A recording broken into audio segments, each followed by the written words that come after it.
Paano ba ang paggawa ng Gmail or Google account? Let's go!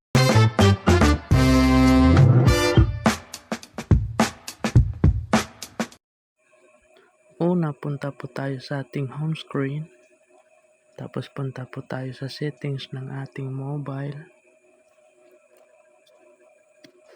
Scroll down nyo lang po at hanapin user account or account.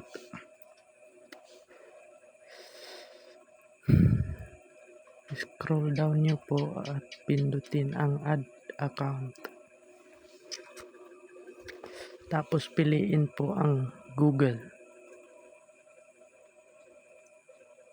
Tapos pindutin po ang create account at piliin for my personal use. Ilagay naman ang iyong pangalan sa taas at apelyido sa baba.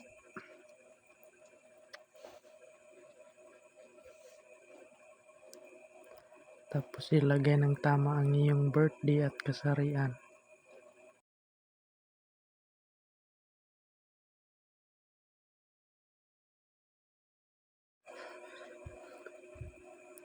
Ang kasarian po ay kung ikaw ay babae o lalaki. Tapos next nyo lang po pumili ng gustong ilagay na email address. Kung gusto mo i-customize ang iyong email address, pwede mo piliin ang pangatlo para isulat ang gusto mong email address.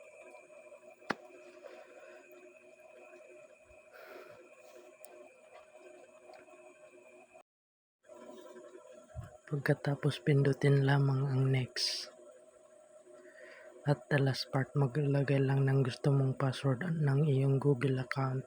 Pagkatapos nyo na po, pindutin na lamang ang dalawang sumusunod na next at isang agree.